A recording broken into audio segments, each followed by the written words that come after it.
La Paz, ciudad de las palomas, hermosa de mi litoral, te abraza.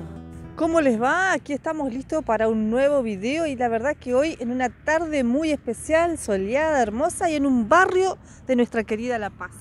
Sí, un barrio que en su momento fue uno de los más importantes, como lo hablamos anteriormente con vos, creo que es uno de los 3 principales barrios del siglo pasado, más o menos los inicios. Había como mucho movimiento comercial, económico aquí en este lugar. Claro, estábamos hablando con Diana anteriormente que la Placita del Piso fue lo primero que descubrimos por el ingreso que era La Paz por el lado del barrio Feria. Ingreso a La Paz. Después tenemos el puerto por la importancia del río que era, y la otra alternativa que nos quedaba era el ferrocarril. El ferrocarril, que fue otro gran medio de comunicación de nuestra ciudad con el exterior, digamos, con el resto de la Argentina. Y bueno, y hoy con una persona que vivió en este barrio. Que vivió, creció. Ajá. Y nos puede contar miles de anécdotas, cómo era el tren, cómo se vivía, cómo era esto, porque esto cambió, pero las cosas, la historia que tenemos. Acá estamos con Herardo Washington Arlotti, conocido por Lucho. Hola, Lucho. Sí, ¿qué tal, Tito? ¿Cómo te va? ¿Qué tal? ¿Cómo le va? Muy bien, che. Rememorando un poco el 24 de noviembre de 1947, cuando llegamos a este lugar. ¿Tu casa dónde era, Lucho? A esa casa. Esa era la casa que había construido mi padre. Y junto. ¿Nació en La Paz? Nació en Tacuara, Yacaré. Y en los antiguos dominios, digamos, de la zona de la familia Kennedy. Por eso era que yo te citaba hoy que el abuelo era parte de la gente que rodeaba a los Kennedy. Bueno, vinimos a esa casa que mi padre habíamos venido construyendo toda la familia para venirnos definitivamente a la ciudad. Y como les dije, el 27 de noviembre del 47 nos vinimos definitivamente. Y yo me acuerdo de esa fecha. Hoy estaba rememorando por qué yo me acuerdo tan nítidamente de esa fecha. Porque mi padre comenzó una semana antes a traer las cosas de bandera en una chatita, en una 4x4 Overland, modelo 1924, venía trayendo las cosas y nosotros desesperados, todos queríamos ya venir y no podíamos porque venía la caja completamente llena y acompañándolo a mi padre la gente que venía a ayudarlo a bajar las cosas. Entonces nosotros, y mi madre nos decía, si el 27 nos vamos, el 27 nos vamos, el 27 nos vamos todos. Y sí, efectivamente el 27 de noviembre del 47 vinimos. Lucho, ¿y cómo fue tu primer día, tu primera noche acá? Contame. Mi primera noche de insomnio. Como es obvio, yo no conocía el tren. Claro. Chico de 6 años, de campo, yo podía reconocerte un zorrino, un zorro, una vaca, un perro, lo que sea, pero el tren para mí era una total y absoluta novedad. Semejante máquina a mí me parecía de un tamaño descomunal, que echaba humo por todos lados y bufaba como un dinosaurio, qué sé yo, o algo por el estilo. Y obviamente yo lo veía moverse, pero no sabía que se movía solamente por la vía. Claro. Y esa noche, bueno, nos dormimos como dormíamos en el campo muy temprano. Y en la madrugada, a las 4 de la mañana, empezó el periodo de lo que después conocíamos como las maniobras para enganchar todo el convoy. A las 4 de la mañana aparecía la máquina y comenzaba a mover los vagones para ponerlos en sus respectivos lugares y después a las 6 salía el tren desde acá para San Jaime. Y yo esa noche no dormí porque cuando lo escuchaba bufar de esa manera, yo tenía miedo que se saliera del lugar donde estaba y nos atropellara ahí en la casa, ¿no? La mentalidad de chico que no conocía nada de eso daba para ese tipo de inquietudes, ¿no? Después, con el pasar de los años y con la amistad que fuimos forjando prácticamente con todos los empleados ferroviarios, que eran clientes de mi padre en el almacén, o conocidos, simplemente vecino, llegamos a acompañar a los maquinistas y a manejar la máquina. Nos permitían manejar el tren cuando apenas se movía. Cuando se hacían las maniobras acá. Y íbamos hasta Puerto Marque, y de ahí se venía, se dejaban vagones allá para cargar hacienda o lo que sea, y de ahí venían para acá y ahí estaba la playa de maniobra atrás, que había como 4 o 5 vías. Que había un círculo también. Claro, bueno, por eso nosotros éramos muy allegados, porque cuando había que dar vuelta a la máquina, se la cargaba sobre esa plataforma y tenía unas manijas largas para las puntas, y entonces lo empujábamos y apenas rompía la inercia, se movía la máquina y la dábamos vuelta de un sentido para el otro. ¿Y este barrio entonces había mucho movimiento de gente? No, sí, que era tremendo, era otra cosa. Claro. El transporte de madera, de hacienda, de mercadería. De pasajeros también. De pasajeros, obviamente, sí, muchísima gente. Muchísima gente que han venido a esperar a sus familiares, a despedir. Totalmente, sí, claro. sí. Vos nos contabas que cómo era, se ingresaba. Ahí por la puerta, ahí se ingresaba al andén. Y ahí sobre el costado derecho estaba la boletería. Y sobre el lado izquierdo estaba el depósito de las encomiendas.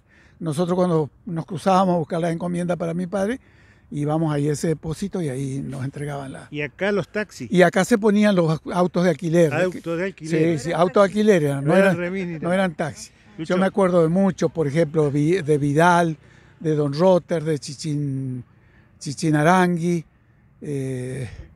un señor Blanc. Había varios taxis, sí, ellos. ¿Y tenían mucho trabajo, mucha actividad? Sí, totalmente.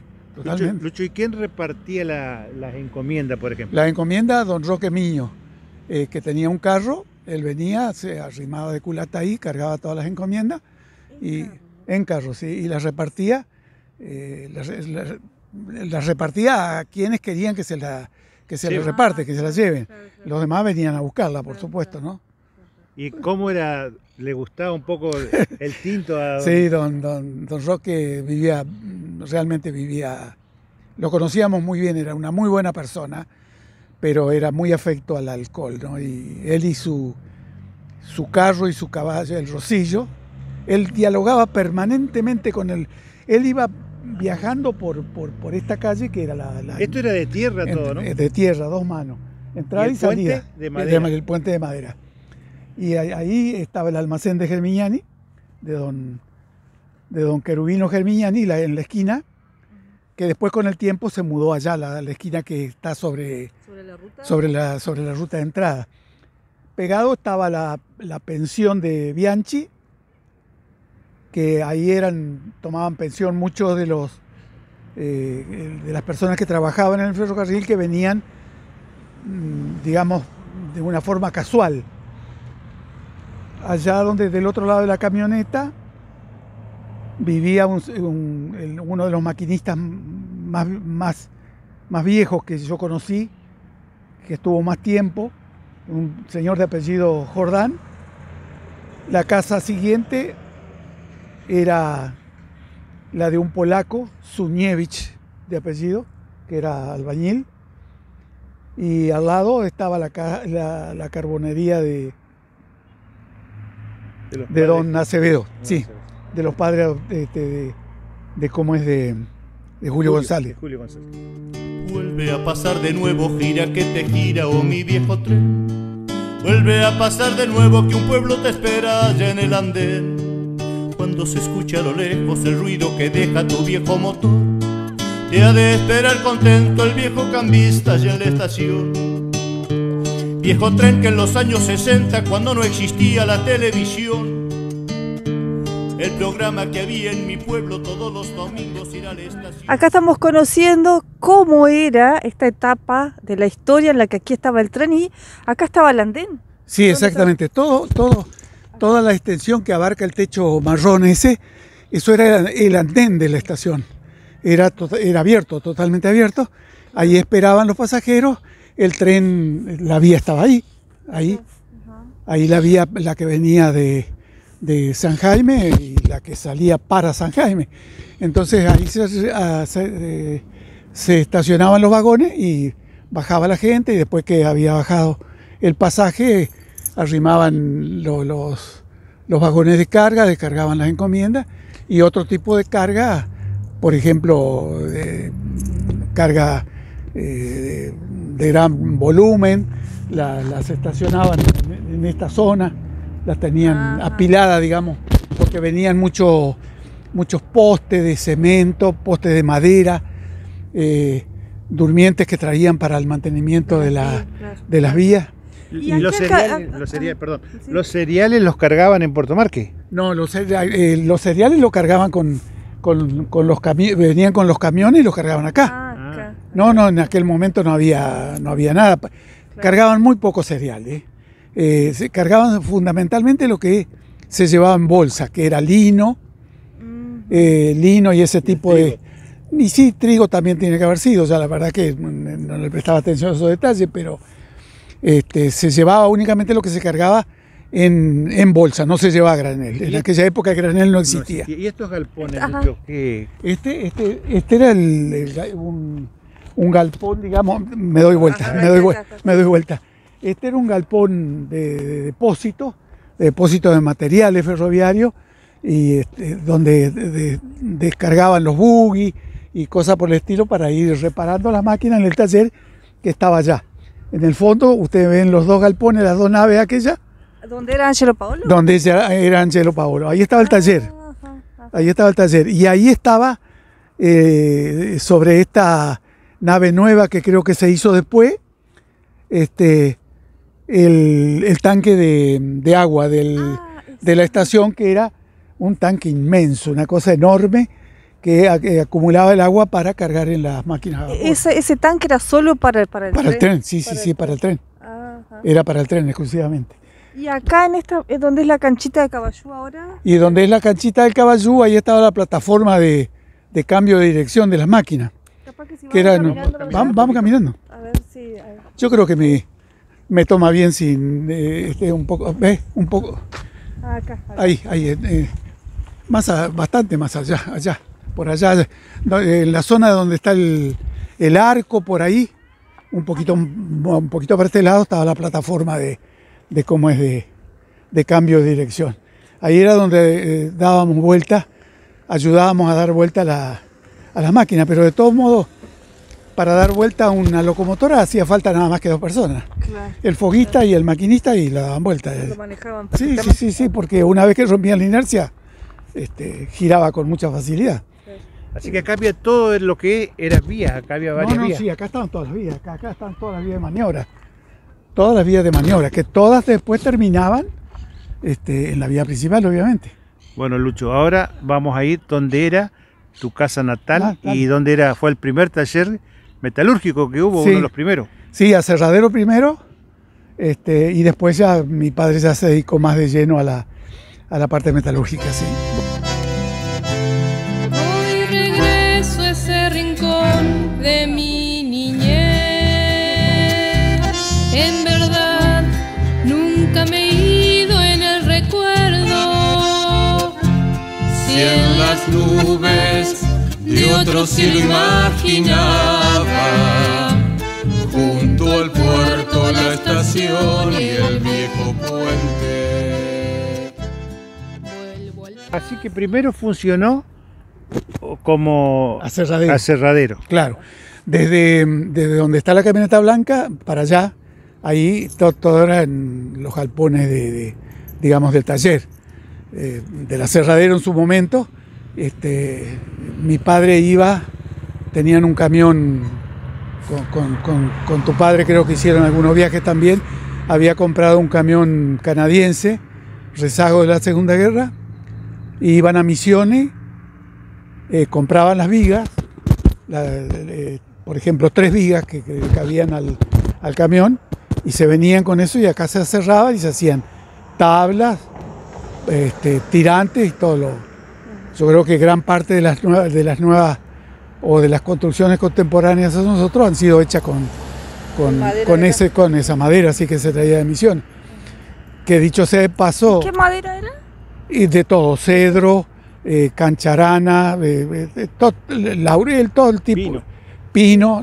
Pino, pino no.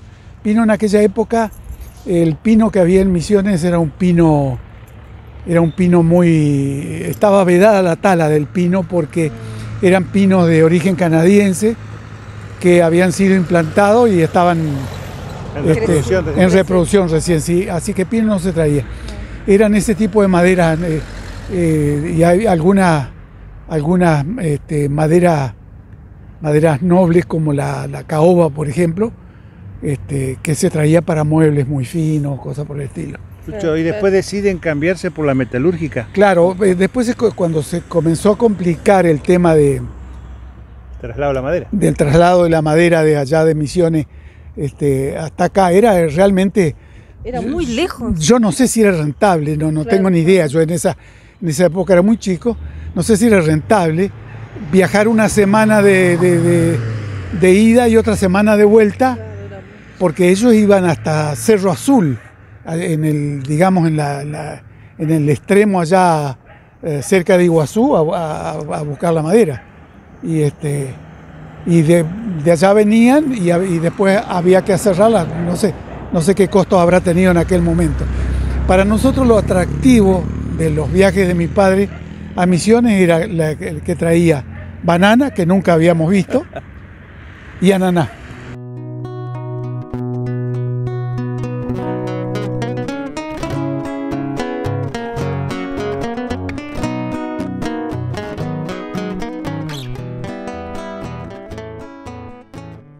Acá en este lugar funcionó la primera soldadura eléctrica. Sí, efectivamente. Yo lo vi a mi padre fundir, soldar al estilo romano, por escaldeo. Es decir, hablarle a la gente joven qué es el escaldeo. Ajá, a ver, Se calientan las dos partes al punto de fusión y después con... En una fragua, ¿no? En una fragua y después con un martillo. Se hace que se fundan, digamos, los dos y se los sigue calentando hasta que... Ese es el soldado por escaldeo. Después la soldadura autógena, bueno, que fue lo que reemplazó a ese tipo de soldadura y con posterioridad ahora la soldadura eléctrica. Con la soldadura eléctrica en aquel momento no existía en La Paz, porque aquí la usina entregaba corriente continua de 110 voltios. claro. Entonces el motor de la soldadura eléctrica, de la primera soldadura eléctrica que tuvo mi padre, tenía un poco menos de 1 metro de alto el motor. Claro, El claro, motor. claro. Era O sea, muy no se dificultoso. podía por la electricidad. No se Por el podía. tipo de electricidad, El tipo de claro. electricidad. Además el sistema era muy rudimentario, muy elemental. Las líneas de conducción, yo me acuerdo, eran de un cable De tela, pues. colorado, exactamente, forrado con goma y tela. Los cables que distribuían la corriente en la ciudad. Claro. Y la usina estaba donde ahora está la cooperativa. Y bueno, cuando se cambió ese sistema, Bueno, bueno, está la cooperativa agropecuaria. Que Claro, la ahí cooperativa estaba, agropecuaria. Ahí era la ¿En usina. calle Tuizangó? claro, ahí era la usina, que era la compañía Suizo-Argentina de Electricidad, la misma que tenía la misma propietaria de la compañía entrerriana de teléfono, también era de ellos.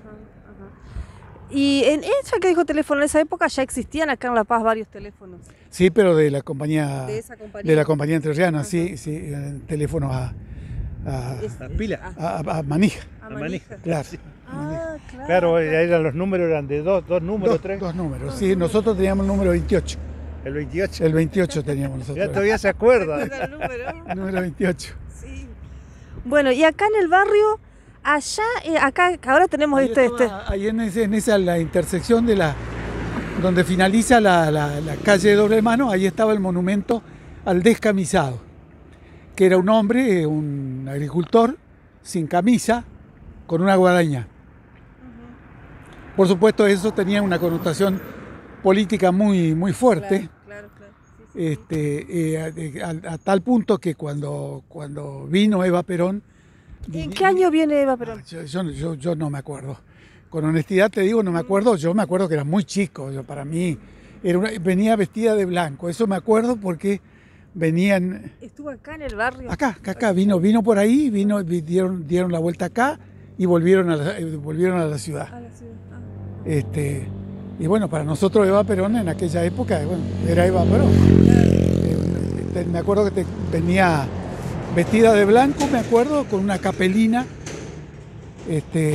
Y bueno, todo el mundo estábamos amontonados, claro, todo el barrio, éramos 4 locos, ¿no? Porque acá no había gente prácticamente. ¿El barrio no existía todavía? No, Todavía no. ¿Y qué hicieron cuando vino Eva? ¿La pudieron saludar? No, ellos pasaron, bueno, nosotros éramos muy chicos, tal vez las personas mayores sí la habrán, pero nosotros, yo calculo que tenía 7, tiene que haber sido de 48, 49. No, después que lo conoce a Perón. Después que lo conoce a Perón, sí, que vino acá. Que vino en barco. Estuvo en el puerto y no sé cuánto tiempo estuvo. ¿No? ¿Y ese quién lo rompió primitivamente? Ese es un señor de apellido Medina, borracho, a caballo, una noche. Se puso a discutir con el monumento y le dio con el cabo de la guacha al brazo del agricultor que está y lo fisuró todo, lo rompió todo. Después con el tiempo se cayeron los pedazos y quedó manco. Qué pena, nunca se recuperó eso. Qué lástima que no sé qué se habrá hecho de ese monumento, pero supongo que lo habrá retirado la municipalidad, pero como en aquella época el asunto venía pesado, yo creo que hasta lo deben haber destruido, porque... Fue después de la Revolución Libertadora. Después de la Revolución, sí, del Libertadora del 55. O sea que no hemos cambiado mucho. No, hablan de la grieta ahora. Lucho, y la parte de música, ¿había músicos acá en el barrio? Sí, aparte de mi padre que tocaba el bandoneón.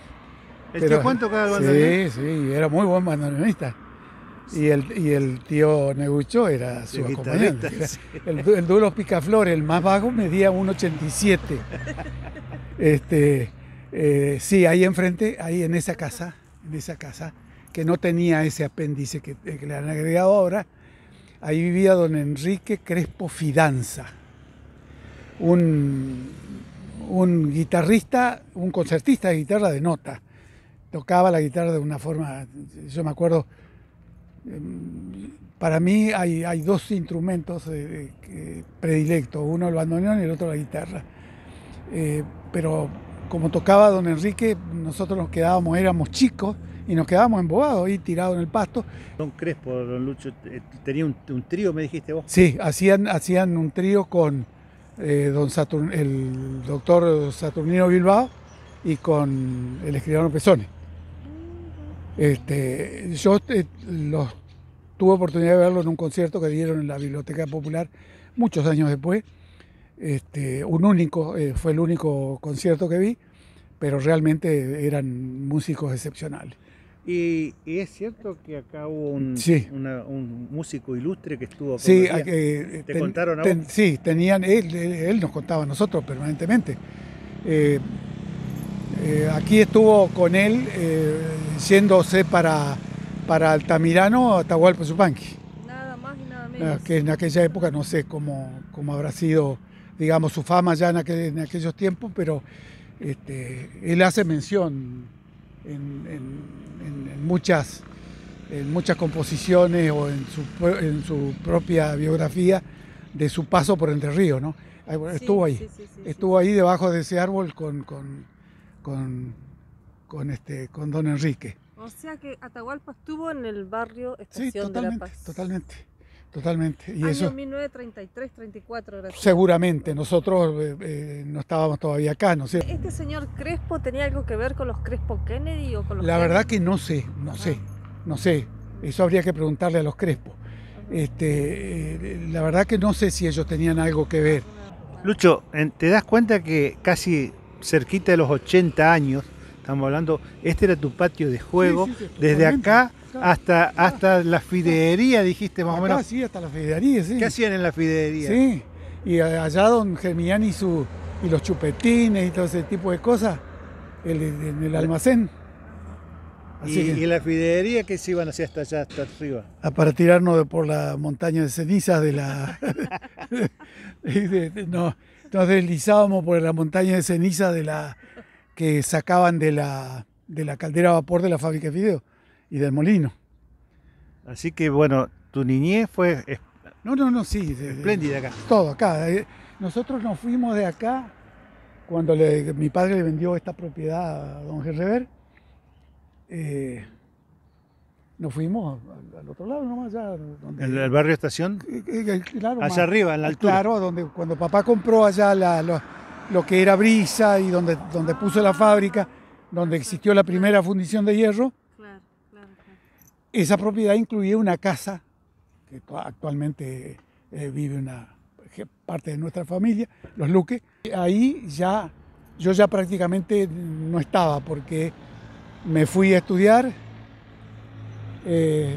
Después me fui a la Fuerza Aérea y ya cuando volví al poco tiempo ya nos mudamos al centro. Lo que no me gustaría que conté cuando lo viste, que era tu sueño verlo pasar a Fangio en el turismo carretera. ¿Cómo fue esa anécdota? Sí, bueno, en el tanque de agua que les comentaba hoy ahí arriba, se había subido un Berlingeri, un ferroviario, se había subido y ahí él vigilaba el camino hasta el arco, digamos, y nosotros nos habíamos ido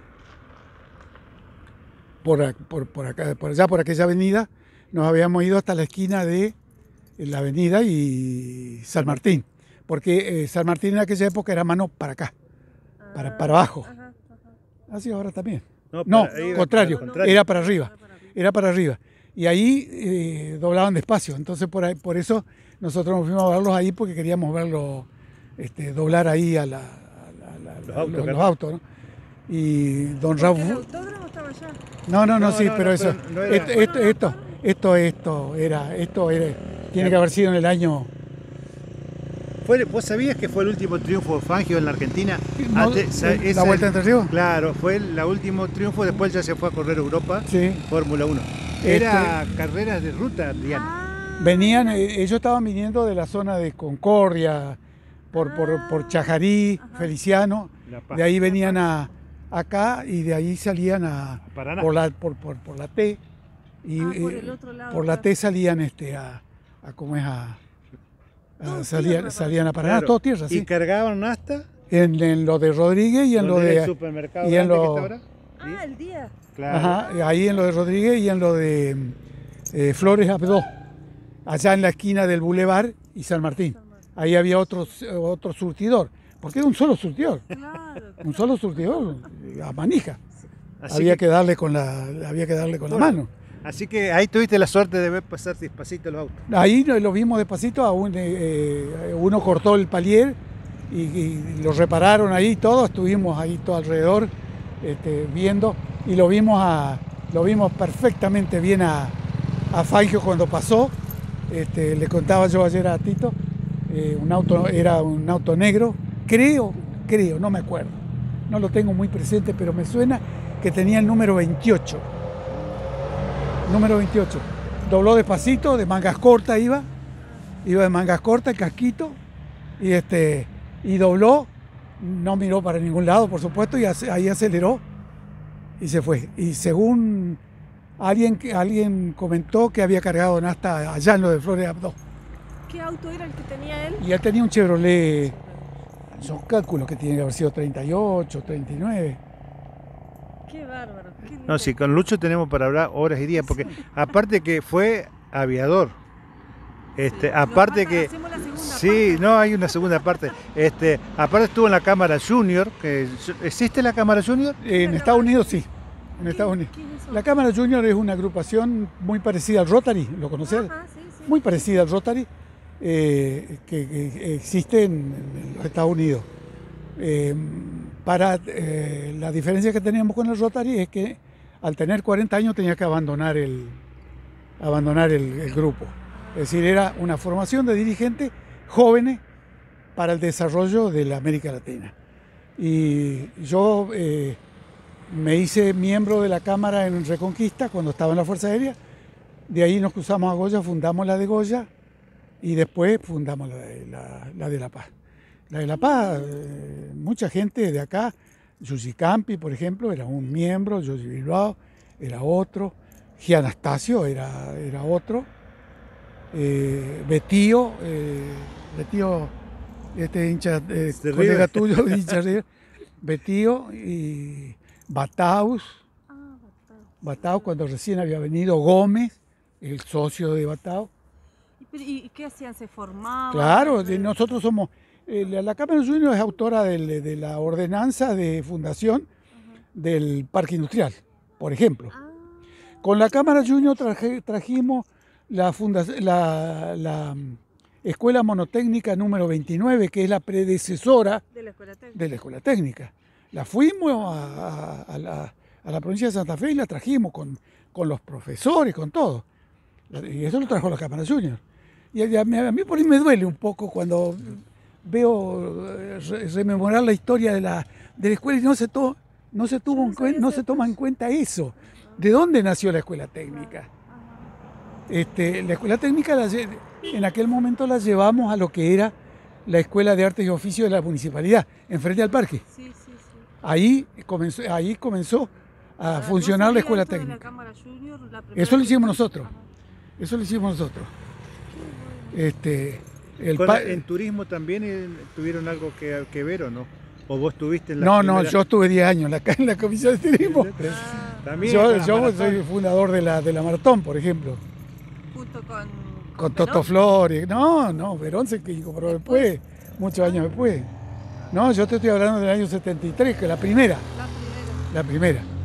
Bueno, si hay para hablar, mira, Lucho lo siguió la carrera deportiva de Pedro Marcaíno también. Bueno, a Caíno lo seguí por todas partes. ¿Era que transmitían? Pues? Claro. ¿Y en avión transmitiste también? Sí, en avión transmití las carreras de auto. ¿Y las carreras en el autódromo también? Sí, el autódromo también. ¿El equipo del ET40? Claro. ¿Radio aficionado también? Radio aficionado durante casi 40 años. Claro. Me comuniqué con todo el mundo. Me comuniqué con la guerra de Vietnam, en pleno frente de la guerra de Vietnam, con la guerra de El Salvador, esas fueron las dos guerras con las que me comuniqué con el frente de batalla. Después, con los países, creo que 127 países me comuniqué con Juan Carlos, con Eco Alfa 1 JC. Y yo hablaba con Eco Alfa 1, JC, y che acá, y che allá, y que... Cuando la guerra de las Malvinas, Y cuando vino acá a la Argentina, andábamos con Carlitos García, que falleció, pobre Carlitos, andábamos en Buenos Aires, y justo pasábamos por la Casa de Gobierno, y sale el rey de adentro con toda su comitiva, y le digo, me dice Carlitos, el rey de España. Y yo le grito, Eco Alfa 1 JC. Colega, me dice. Y por supuesto, no nos pudimos ni arrimar. Lucho, ¿y en la guerra de las Malvinas? Y la guerra de las Malvinas hicimos, a mí la Fuerza Aérea me nombró contralor del tráfico aéreo superior de acá, de Paraná para arriba. Y nosotros instalamos la estación en el puerto. Y ahí estábamos las 24 horas. Yo tengo una torta con las grabaciones de las batallas aéreas que no se puede escuchar, porque con eso ya no se puede escuchar. Pero la conservé porque era un documento y ahora ya no tiene ningún valor. Pero estuvimos toda la guerra, las 24 horas del día, controlando. Teníamos que controlar el tráfico.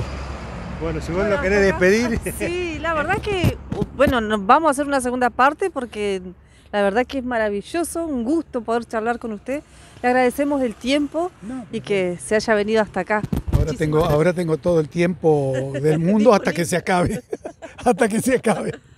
Bueno, para nosotros es un honor haber estado aquí recordando y conociendo mucho más de este querido barrio Estación de La Paz. Sí.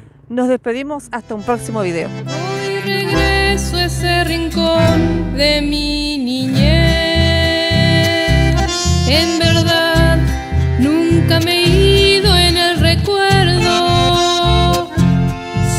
con las nubes de otro cielo imaginaba, junto al puerto, la estación y el viejo puente. Vuelvo al paso de los años y el ayer